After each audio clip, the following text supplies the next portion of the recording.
ആട് 3 ഇപ്പോൾ വന്ന് ഇന്നലെ കണ്ടതായിനി. അപ്പോൾ വന്നിരുന്ന് അപ്പോൾ അതിനെപ്പറ്റി ജസ്റ്റ് ഒരു കാര്യം പറയണമെന്ന് തോന്നി. ആട് 3 സത്യം പറഞ്ഞാൽ മൂവി എങ്ങനെ തുടക്കം എന്ന് വെച്ച് കഴിഞ്ഞാൽ ഒരു സ്റ്റോറി ഇങ്ങനെ പറഞ്ഞു പോവാണ്. അത് നമ്മളെ പഴയ ആട് 3ലേക്ക് കണക്ട് ചെയ്ത് പറയുന്നുണ്ടോന്ന് ചോദിച്ചാൽ മീൻസ് പഴയ കുറേ സാധനങ്ങൾ നമ്മളെ മനസ്സിലുണ്ടാവുമല്ലോ. ഈ എൻട്രി ഓരോ ആൾക്കാരെ എൻട്രി ഇതിനകത്ത് കാണിക്കുന്നുണ്ട്. അപ്പോൾ ആ എൻട്രി ഒക്കെ നമുക്കിങ്ങനെ ഓരോ ആൾക്കാരത് ഇങ്ങനെ കാണിക്കുമ്പോൾ നമുക്ക് പഴയ സിനിമയായിട്ട് കണക്ട് ചെയ്യാൻ പറ്റുന്ന പോലെ തോന്നി ആട് 3 ഒക്കെ.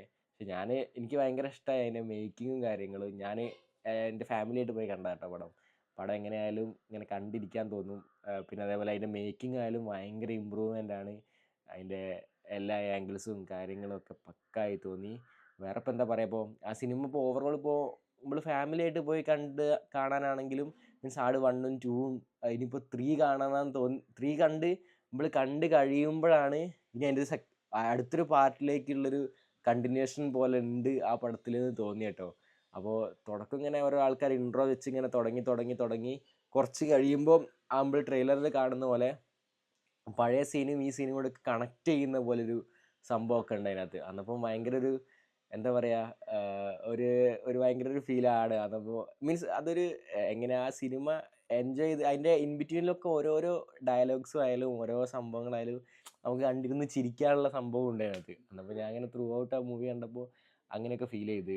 പിന്നെ അതേപോലെ തന്നെ ഇപ്പം എന്താ പറയുക, നമ്മളിപ്പോൾ നോർമലി ഒരു ഫുള്ളി പാക്ഡ് ആയിട്ടുള്ളൊരു ഫൺ മൂവി കാണാൻ വേണ്ടി പോവില്ലേ, അതുപോലൊരു ഫീലാണ് എനിക്ക് ആ സിനിമ കണ്ടപ്പോൾ ഉണ്ടായത്. അതിനകത്ത് തമാശ ചാനലിലാണ്, സീരിയസ് ആയിട്ടുള്ള സിറ്റുവേഷനിലാണെങ്കിലും തമാശയാണ് അതിൻ്റെ അകത്ത് കൊണ്ടുവരുന്നത്. പിന്നെ പഴയകാല കഥകളും ഈ കാല കഥകളും നടന്നൊരു ലൈക്ക് ഒരു ടൈം ട്രാവൽ പോലെയാണ് ഇവർ ഇത് ചെയ്തു വെച്ചത്. അന്നപ്പോൾ അങ്ങനെ തന്നെ ഒരു അതിന് പക്ക അതൊരു ഫീൽ അതിന് കൊണ്ടുവരാൻ പറ്റിയിട്ടുണ്ട് സത്യം പറഞ്ഞ ആ മൂവിക്ക്.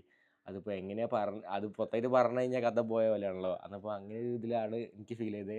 പിന്നെ അമ്മയും അച്ഛനും എല്ലാവരും ഫാമിലി ആയിട്ട് പോയി കാണാൻ പറ്റുകയും ചെയ്യും, നല്ലൊരു സിനിമയാണ്.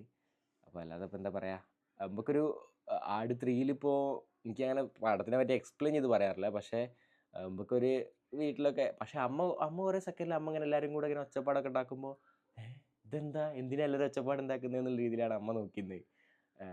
ഹോണസ്റ്റ്ലി പറഞ്ഞാൽ അമ്മയ്ക്ക് ആ പടം ആദ്യം കണ്ടപ്പോൾ ഇത്രയ്ക്ക് ഒച്ചപ്പാട് ഉണ്ടാക്കണ്ടെന്നുള്ള, പിന്നെ ഇടയ്ക്കുണ്ട് അമ്മയും കിടന്ന് ചിരിക്കുന്നതൊക്കെ കണ്ട് അമ്മയ്ക്ക് ഇഷ്ടമായ പോലെ തന്നെ അത് ചില സീൻസിൽ ചെറിയ ചെറിയ കണക്ട് ചെയ്ത് ഡയലോഗ്സ് ഒക്കെ പോകുന്നുണ്ട്. അപ്പോൾ ആ ഡയലോഗ്സൊക്കെ ഇങ്ങനെ നമുക്കിങ്ങനെ കേൾക്കുമ്പോൾ ഭയങ്കരമായിട്ടൊരു ഹ്യൂമറായിട്ട് പോകും. അത് ചില സീൻസ് നമുക്ക് മെമ്മറീസിലേക്ക് വരുമ്പോൾ ഇങ്ങനെ മീൻസ് അത് ഓട്ടോമാറ്റിക്കലി നമുക്ക് ചിരിക്കാൻ തോന്നും ആ പടം കാണുമ്പോൾ. അല്ലാതെ നമ്മളിപ്പോൾ നോർമലി ഒരു ഇതിൻ്റെ മേക്കിംഗ് ആയാലും വിഷ്വലി ആയാലും എഡിറ്റിംഗ് ആയാലും ഒക്കെ പക്കാണ്. അതിൻ്റെ എസ് എഫ് എക്സ് ആയാലും പിന്നെ നൈറ്റിലുള്ള കുറേ സീൻസൊക്കെ ഉണ്ട് ഇതിനകത്ത്. ഒരു ഭയങ്കരമായിട്ടുള്ള ചില ആൾക്കാരെ ഇൻട്രൊഡ്യൂസ് ചെയ്യുമ്പം ഒരു കടലൊക്കെ കാണിച്ച് അതിൻ്റെ ഒരു VFX കാര്യങ്ങളൊക്കെ ചെയ്യുന്നുണ്ട്. കടലിൻ്റെ ആ ഏരിയയിലും ഉള്ള കുറച്ച് VFX ഒക്കെ ഉണ്ട്. അപ്പോൾ ആ സീനൊക്കെ എന്ന് പറഞ്ഞാൽ ജസ്റ്റ് നൈറ്റ് സീനുമാണ്. അപ്പോൾ നൈറ്റ് സീനൊക്കെ അത്യാവശ്യം നല്ല രീതിയിൽ മേക്ക് ചെയ്ത പോലെ തോന്നി. അതിനകത്ത് വന്ന് കയ്യിലൊരു പരുന്തൊക്കെ വന്നിരിക്കുന്നുണ്ട്. ചെറിയ ചെറിയ സംഭവങ്ങളാട്ടോ. അതിൻ്റെ ഇതിലുള്ള VFX ഒക്കെ പക്ക ചെയ്ത പോലെ തോന്നി. അതിനകത്ത് ഓരോ സീനും അതിനകത്ത് പിന്നെ ഒരു ഷോക്ക് അടിക്കുന്നൊക്കെ സീനുണ്ട്. ഞാൻ അങ്ങനെ ചെറുതായിട്ട് എഡിറ്റ് ചെയ്യുന്ന കൂട്ടത്തിലായതുകൊണ്ട് കാണുമ്പോൾ ഭയങ്കര അങ്ങനെ ചെയ്യണം തോന്നി പോവുക. അങ്ങനെ ഇങ്ങനെ ഷോക്ക് അടിക്കുന്നൊക്കെ ഓരോ ചെറിയ ചെറിയ സീൻസും ഭയങ്കരമായിട്ട് എന്താ പറയുക, ഒരു ഒരു ഒരു ഒരു ഭയങ്കര ഫീലാണ്. ഒരു ടൈം ട്രാവലിംഗ് ആണ്. ഇനിയിപ്പോൾ അത് പക്ഷേ ടൈം ട്രാവൽ ചെയ്ത് അവസാനം ടൈം ട്രാവലിംഗ് അത് സ്റ്റാർട്ട് ചെയ്യുന്ന സമയത്താണ് സിനിമ വൈൻഡപ്പ് ചെയ്യുന്നത്. മീൻസ് എന്തൊക്കെയോ ഇനിയും അതിനകത്ത് ഇനിയും പടത്തിൽ എന്തൊക്കെയോ വരാൻ പോകുന്ന പോലെ തോന്നി. പിന്നെ ഏതൊരു പടമാണെങ്കിലും അതിന് നെഗറ്റീവ് സൈഡ് ഉണ്ടാവും, ഗുഡ് സൈഡ് ഉണ്ടാവും. അപ്പോൾ ഇതിൻ്റെ നെഗറ്റീവ് സൈഡ് എന്ന് പറഞ്ഞാൽ ഇതിപ്പോൾ എല്ലാവർക്കും കുത്തിയിരുന്ന് ചിരിക്കണം തോന്നണം എന്നില്ല. മീൻസ് ഇത് ഈ ഷാജി പാപ്പൻ്റെ ഒരു യൂണിവേഴ്സാണ്. ആ യൂണിവേഴ്സ് ഇഷ്ടപ്പെടുന്നവർക്കായിരിക്കും ആ പടം മോസ്റ്റ്ലി ഇഷ്ടപ്പെടുക. അവരെ ആ കോംബോയും അവരെ എല്ലാ സിങ്കും അതെനിക്ക് പേഴ്സണലി ഇഷ്ടമാണ്. അതുകൊണ്ട് ഞാനിങ്ങനെ കണ്ടു കുത്തിരുന്ന്. ബട്ട് എല്ലാവർക്കും അങ്ങനെ ആവണമെന്നില്ല. ഓരോ ആൾക്കാരും ഡിഫറൻ്റ് ആണ്. പക്ഷേ ആ ഒരു അതിനകത്ത് കുറേ BGM അല്ലേ ഉള്ളത്, അബു ഭീകരൻ അങ്ങനെ അബുവിൻ്റെ എൻട്രിയിൽ ആ സംഭവമുണ്ട്. പിന്നെ ഷാജേട്ടാ എന്നുള്ള ആ എൻട്രി ആ സാധനമൊക്കെ രസമാണ്. പിന്നെ ഡ്യൂഡ് സാറുണ്ട്. അപ്പോൾ എല്ലാവരും പിന്നെ സാത്താൻ സേവിയർ ഇൻട്രോ ആ ഒരു സംഭവം പക്കാണ്. പിന്നെ അതിൻ്റെ ഇടയിലൊരു ഒരു ആരാ നടിയെന്ന് എനിക്കറിയില്ല. ഒരു ഒരു ഒരു സായിപ്പ് പെൺകുട്ടി വരുന്നുണ്ട്. അപ്പോൾ സായിപ്പാണോയെന്ന് എനിക്കറിയില്ല കേട്ടോ. ആള് വരുമ്പോൾ ഒരു ഇംഗ്ലീഷ് BGM ഉണ്ട്. എമ്മാ അടിപൊളിയാ അറിയോ. നമ്മളിപ്പോൾ ഇംഗ്ലീഷിലെ സിനിമയിലൊക്കെ കാണുന്ന BGM സ്കോർ പോലെ ഉണ്ടാവും. അതിൻ്റെ ബാക്ക്ഗ്രൗണ്ട് സ്കോറും അതിൻ്റെ ലിറിക്സും ഒക്കെ പക്കാണ്. ഇങ്ങനെ നമുക്കിങ്ങനെ ആസ്വദിക്കാൻ പറ്റും.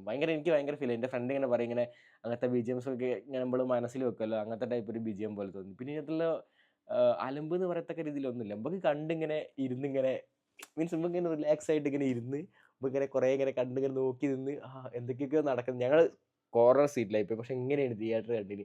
അപ്പോൾ ഇങ്ങനെ നോക്കണ്ടെന്ന് ഇങ്ങനെയാണ് സ്ക്രീൻ ഉണ്ടായിന്. അപ്പോൾ ആ സംഭവങ്ങളൊക്കെ ഇങ്ങനെ രസമായിട്ട് ഇങ്ങനെ നമുക്കിങ്ങനെ ഫീൽ ചെയ്യും. അതപ്പോൾ ജസ്റ്റ് അങ്ങനെ ഒരു മൂവിയെ കണ്ടതിൽ ഭയങ്കര സന്തോഷം. അത്രയൊക്കെ തന്നെ ഉള്ളൂ. വേറെ പ്രത്യേകിച്ചൊന്നുമില്ല. നിങ്ങൾക്ക് തിയേറ്റർ എക്സ്പീരിയൻസിനുള്ള ഉണ്ടോ ചോദിച്ചാൽ ഒബ്വിയസ്ലി ഉണ്ട് കേട്ടോ. ഇങ്ങനത്തെ എന്തായാലും ഇത് ആട് 3 ഒന്നും ആരും റിവ്യൂ കണ്ട് പോയി കാണേണ്ട പടങ്ങളൊന്നുമല്ല. നമുക്ക് ഇഷ്ടമായിട്ട് നമ്മൾ പോയി കാണുന്നതാണല്ലോ. അന്നപ്പോൾ ജസ്റ്റ് പോയി കണ്ട് അടിപൊളിയാണെന്ന് തോന്നി. അപ്പോൾ ആ എക്സ്പീരിയൻസ് ഷെയർ ചെയ്യണമെന്ന് തോന്നി. അപ്പോൾ അത്രയേ ഉള്ളൂ. ബൈ ട്ടോ.